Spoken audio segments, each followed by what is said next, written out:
आ रही है झोपड़ी के अंदर से। इसके अंदर तो तारावती रहती है ना। सुनो बहन, रात का समय हो रहा है, जल्दी चलो यहाँ से। यहाँ बिल्कुल मत रुको, मैंने सुना है कि ये काला जादू करती है। जल्दी चलो यहाँ से, वैसे ही सुनसान रास्ता है। दोनों फौरन वहाँ से चली गईं। झोपड़ी के अंदर क्या हो रहा था उन्होंने देखने की भी कोशिश न की। पूरे गांव में तारावती को सब बहुत बुरी औरत मानते थे, उसे दुत्कारते रहते थे। यहाँ तक कि तारावती गांव वालों के डर से गांव के बाहर ही एक झोपड़ी बनाकर रहा करती थी। अगली सुबह तारावती ने इष्ट देवता की पूजा की। तारावती गर्भवती थी। आपके चरणों में कोटि कोटि नमन। जिस श्राप की वजह से मुझे परीलोक से निकाला गया था, उसका पश्चाताप करने का समय आ गया है। मैंने अपनी सारी शक्तियाँ अपने पेट में धारण कर ली हैं। जैसे ही इस बच्ची का जन्म हो जाएगा, वो सर्वशक्तिशाली होगी। मेरी बच्ची जैसे ही 18 साल की होगी, मेरी सारी शक्तियाँ मेरी बच्ची को विरासत में मिल जाएंगी। पास से ही कुछ औरतें गुजर रही थीं। हे भगवान, ये क्या जादू है?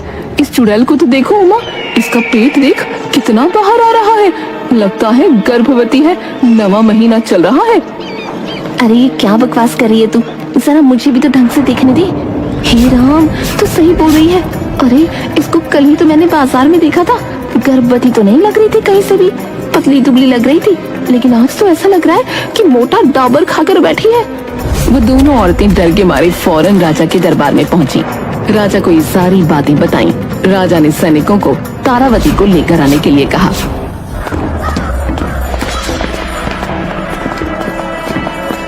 राजा साहब, आखिर मैंने क्या किया है जो आपने मुझे यहाँ बुलवाया? गांव वालों का आरोप है कि तुम काला जादू करती हो। उनके हिसाब से कल तक तुम गर्भवती नहीं थी, लेकिन रातों रात तुम गर्भवती हो गई और तुम्हारे साथ कोई पुरुष भी नहीं है। बताओ तारावती, क्या माजरा है? अकेली स्त्री होकर तुम अपना गुजारा कैसे चलाती हो, और ये बच्चा वो भी रातों रात? जैसा आप समझ रहे हैं वैसा कुछ भी नहीं है। मैं कोई काला जादू नहीं करती, लेकिन मैं अगर आपको सच बताऊंगी तो आप मेरी बात का यकीन नहीं करेंगे। इतने में ही जोरदार आंधी आने लगी। महल के दरवाजे और खिड़कियां खुली थी, इसीलिए हवा महल के अंदर भी घुस गई, जिसके कारण गांव वालों में तेज हंगामा हो गया। इस औरत को तो मरवा देना चाहिए। इसके यहाँ आए हुए अभी 10 मिनट भी नहीं हुए और देखो पूरा महल मनहूस हो गया। ये तो सिर्फ इत्तेफाक। गांव वालों का दबाव ज्यादा था, इसीलिए राजा तारावती को कारावास में डलवा देता है। लेकिन गर्भवती औरत को फांसी के फंदे पर नहीं चढ़ाया जा सकता था, इसीलिए राजा का आदेश था कि जब तक तारावती मां नहीं बन जाती तब तक उसे कोई भी परेशानी नहीं आनी चाहिए। जैसे तैसे 1 महीना बीता। अब तारावती के बच्चे का इस दुनिया में आने का समय हो गया था। वो जैसे तैसे करके उस काल कोठरी से बाहर निकली और दुनिया की नजरों से छुपते छुपाते अपनी झोपड़ी में जा पहुंची और एक प्यारी सी नन्ही बेटी को जन्म दिया। मैं जानती हूँ कि अब तक पूरे महल में मेरे भागने की खबर फैल गई होगी और सैनिक आते ही होंगे मुझे लेने के लिए, लेकिन मैं अपनी बच्ची को उनके हवाले नहीं कर सकती। तारावती एक दूसरी झोपड़ी के आगे अपनी बेटी को रखकर वहाँ से भाग गई। दरवाजे के बाहर से बच्चे के रोने की आवाज सुनकर एक औरत ने दरवाजा खोला। हे राम, ये प्यारी सी बच्ची, ये कौन छोड़कर चला गया? कितनी प्यारी है, वो रो रही है।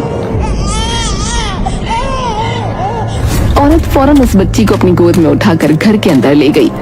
उस तरफ जा सकती है वो तारावती, जल्दी पकड़ो। तारावती सैनिकों के हाथ लगने से पहले ही गांव वालों के हाथ लग गई। ये तो भाग निकली, जल्दी पकड़ो इस औरत को, जल्दी से इसे पेड़ से बांधो। गांव वालों ने तारावती को पेड़ से बांधकर उसे जला दिया। तारावती ने तड़प तड़प कर अपना दम तोड़ दिया। अगली सुबह जब लीलावती पेड़ से कंकाल को बंधा हुआ देखती है तब वो गांव वालों से पूछने लगी, अरे लीलावती, तुम कहाँ सो रही थी? रात को बड़ा हंगामा हुआ पूरे गांव में। वो थी ना तारावती? अरे वही डायन, उसको जला दिया इस पेड़ से बांधकर। रात को जेल से भाग निकली थी। लेकिन वो तो माँ बनने वाली थी ना, तो क्या उसका बच्चा भी? अरे नहीं नहीं, लगता है वो बच्चे को जन्म दे चुकी थी, लेकिन उसका बच्चा कहाँ है ये कोई नहीं जानता। अब लीला को कुछ कुछ समझ आ रहा था। वो घर गई। उसने उस प्यारी सी मासूम बच्ची का चेहरा देखा। उस बच्ची के चेहरे में उसे तारावती की झलक नजर आई। मैं तुम्हें गांव वालों के हवाले नहीं करूंगी। तुम्हें भगवान ने मेरी झोली में डाला है, वैसे भी मेरा पति इस दुनिया से जा चुका है, मेरा इस दुनिया में कोई नहीं था। अब तुम मेरा सहारा बनकर आई हो। तारावती के साथ जो हुआ इसमें तुम्हारी कोई गलती नहीं। आज से तुम्हारा नाम नयन तारा है। तुम्हारे नाम में तुम्हारी माँ हमेशा शामिल रहेगी। नयन तारा दूसरी बच्चियों से अलग थी, इसीलिए वो तेजी से बड़ी हो रही थी। नयन तारा का ये बदलाव लीला देख रही थी और सब समझ रही थी कि नयन तारा बाकी बच्चों से अलग है। नयन तारा पर गांव वालों की बुरी नजर न पड़े, इसीलिए वो गांव के बाहर एक कुटिया में रहती थी।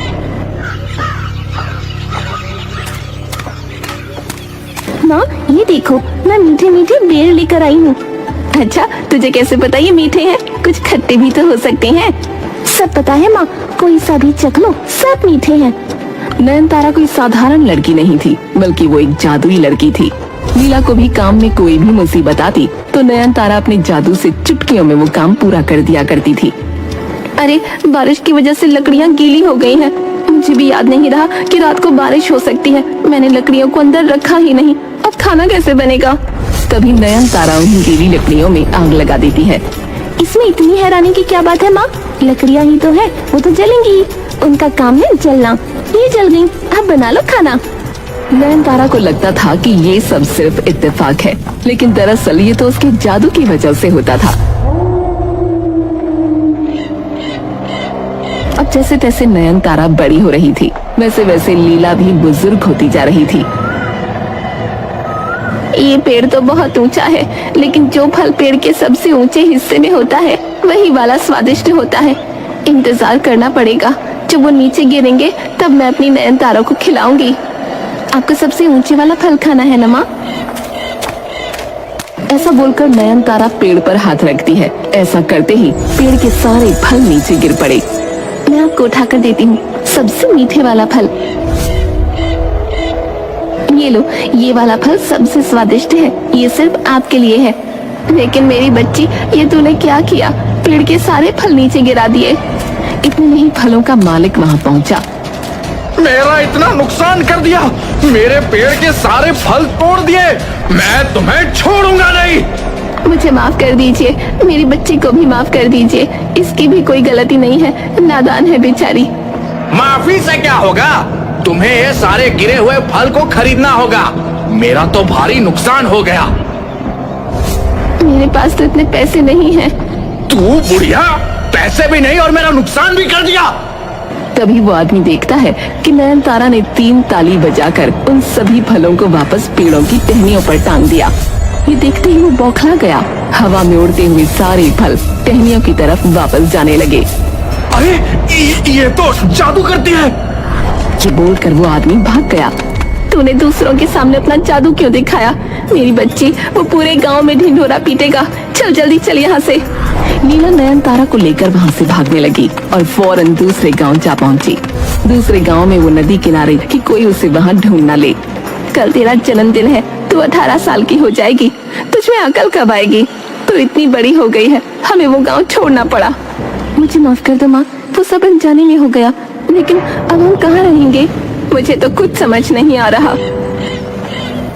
तभी नयन तारा नदी के किनारे से कुछ लकड़ियाँ बीनने लगी और हवा में हाथों को लहराते हुए ऐसा लग रहा था कि मानो उसने लकड़ियों को आदेश दिया हो। लकड़ियाँ अपने आप ही काम में लग गईं। धीरे धीरे उन लकड़ियों से एक झोपड़ी बनकर तैयार हो गई। वो झोपड़ी बहुत सुंदर और टिकाऊ सी थी। ये झोपड़ी तो बहुत सुंदर है। अच्छा, तू घर में बैठ, मैं खाना पकाने का कुछ जुगाड़ करके आती हूँ। लीला नदी के किनारे उगने वाली सब्जियों को बीनने चली गई, लेकिन इतने में ही एक अनहोनी हो गई। लीला का पैर फिसला और वो नदी में जा गिरी। नयन तारा, मुझे बचाओ। नयन तारा भागते हुए अपनी माँ के पास आई। नयन तारा को तैरना भी नहीं आता था। वो देखती है कि उसकी माँ पानी के अंदर डूब चुकी है और वो कहीं नजर नहीं आ रही। नयन तारा रोते हुए, माँ, मैं आपको कुछ नहीं होने दूंगी। कहाँ गई मेरी माँ? इस मनहूस नदी ने मेरी माँ को डुबा दिया। मैं इस नदी को सुखा दूंगी। नयन तारा गुस्से में नदी में कदम रखती है और ऐसा करते ही पूरी नदी सूख गई। सारी मछलियाँ फड़फड़ाने लगीं। नयन तारा ने देखा कि नदी के बीचों बीच नयन तारा की माँ बेहोश पड़ी है। वो फौरन अपनी माँ को उठाकर नदी से बाहर निकली और कुछ ही पलों में लीला को होश भी आ गया। लीला ने देखा कि नदी बिल्कुल सूख चुकी है, मछलियाँ फड़फड़ा रही हैं। ये तूने क्या किया? मेरी जान बचाने के लिए इतने सारे बेजुबान जानवरों की जान लेने पर उतारू हो गई तू। नदी को जल्दी से पहले की तरह कर मेरी बच्ची। माँ, इस नदी ने आपकी जान लेने की कोशिश की, मैं इसमें दोबारा से जान नहीं लाने वाली। मेरी बच्ची मेरी बात सुन, सब कुछ विधि का विधान है। गलती मेरी ही थी कि मैं नदी के ज्यादा पास आ गई और मेरा पैर फिसल गया। बेटा तू जल्दी से नदी में फिर से पानी ला। उसके बाद नयनतारा दोनों हाथ जोड़ लेती है। देखते ही देखते नदी फिर से लहराने लगी। नदी में पानी भर गया। माँ, शुक्र है कि आप ठीक हो। खाने की चिंता आप मत करो, वो मैं देख लूंगी। अब चलो घर के अंदर। लीला जानती थी कि नयनतारा में बहुत ज्यादा शक्तियां हैं। नयनतारा अपार शक्तिशाली थी और अब वो 18 साल की होने वाली थी। कल सुबह होते ही मैं नयनतारा को सारी सच्चाई बता दूंगी। नयनतारा को अपनी शक्तियों का अभी एहसास नहीं है। अगर ऐसा ही रहा तो कहीं उसके हाथों कोई अनहोनी ना हो जाए। मुझे उसे सच्चाई बतानी ही होगी। अगली सुबह हुई। जन्मदिन की ढेर सारी बधाई हो मेरी प्यारी सी नन्ही परी। अब तो मैं बड़ी हो गई हूँ ना माँ, अब आप मुझे नन्ही परी क्यों बोल रही हो? मेरे लिए तो तू हमेशा नन्ही परी रहेगी। आज तू 18 बरस की हो गई है। मैं तुझे तेरी जिंदगी से जुड़ा एक बहुत बड़ा सच बताना चाहती हूँ। मेरी बात ध्यान से सुनना। मैं तेरी माँ नहीं हूँ। ये कैसा मजाक है माँ? तेरी माँ का नाम था तारावती। वो तुझे जन्म देते ही मर गई। गांव वालों ने मार डाला उसे। तेरी माँ ने कभी किसी का कुछ नहीं बिगाड़ा था। कोई नहीं जानता था कि वो कहाँ से आई है, तेरे पिता कौन है। ये सारे राज तेरी माँ के साथ ही चले गए। तेरी माँ तुझे मेरे दरवाजे पर छोड़कर गई थी। तब से मैंने फैसला किया था कि तुझे कभी भी ये सच पता नहीं चलने दूंगी। मुझे डर था कि कहीं ये सच जानने के बाद तेरे मन से मेरे लिए प्यार कम ना हो जाए। मेरे लिए ये मान पाना बहुत मुश्किल है माँ कि आपने मुझे जन्म नहीं दिया, लेकिन माँ तो मेरी आप ही हो। मेरी वजह से आप गांव वालों से लड़कर गांव छोड़कर यहाँ रहने आ गई। मुझे अकेले पाल पोस कर बड़ा किया। नयनतारा अपनी माँ के गले लग गई और खूब रोने लगी। अब मेरी बात ध्यान से सुन। तेरी माँ कोई आम इंसान नहीं थी। जैसा कि मैंने कहा कि कोई नहीं जानता वो कौन थी, और अपनी माँ की तरह ठीक तू भी कोई आम लड़की नहीं है। तू एक जादुई लड़की है। तेरी शक्ति दिन ब दिन बढ़ती जा रही है। ये जरूरी है कि तुझे तेरी शक्तियों के बारे में पता हो, तुझे तेरी ताकत का अंदाजा हो। कल जब तूने नदी को सुखा दिया तो मुझे पता चला कि तेरे अंदर की जादुई शक्तियाँ मेरी सोच से कहीं गुना ज्यादा हैं। कोई तेरा गलत इस्तेमाल ना करे, इसलिए तुझे मजबूत बनना होगा और अपनी शक्तियों पर काबू करना सीखना होगा। कि इतने में ही नयनतारा के कानों में आवाज गूंजने लगी। वो आवाज तारावती की थी। नयनतारा की आंखों के आगे वो सारा मंजर आ गया जब उसकी माँ को पेड़ से बांधकर जलाया जा रहा था। नयनतारा का बदन लाल हो गया और अचानक से ही उसके कंधों पर पंख आ गए। ये तुझे क्या हो रहा है मेरी बच्ची? ये पंख, तेरा बदन। नयनतारा पूरी तरह एक परी में बदल चुकी थी। माँ तारावती को पेड़ से बांधकर जला दिया गया। वो सब मैं अभी अपनी आंखों के सामने होता हुआ देख रही थी। मैं किसी को नहीं छोड़ूंगी। मैं उस गांव में तबाही ला दूंगी, सब कुछ जलाकर राख कर दूंगी। ऐसा कहकर नयनतारा अपने पंखों का इस्तेमाल करके उड़ चली। मेरी बात तो सुन मेरी बच्ची, वहाँ खतरा है। नयनतारा फौरन गांव पहुंची। लीला भी नयनतारा के पीछे पीछे भाग रही थी। लीला बहुत बुजुर्ग हो चुकी थी, इसीलिए वो पीछे रह गई। जब तक लीला गांव पहुंची, उसने देखा कि चारों तरफ तबाही मची हुई है। लोग इधर से उधर भाग रहे थे। पूरे गांव में आग लगी हुई थी।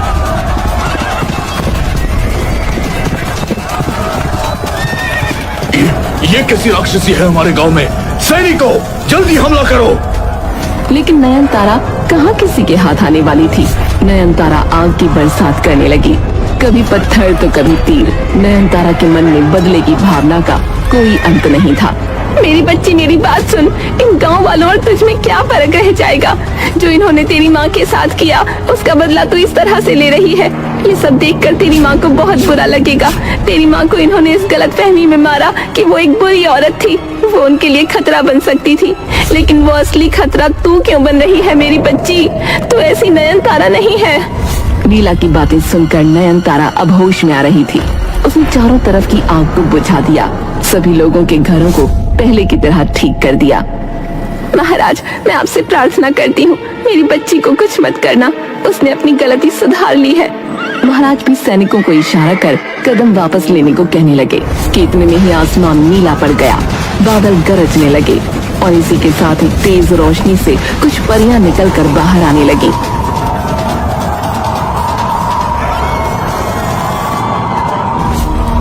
सारा गांव ये नजारा देखकर हैरान था।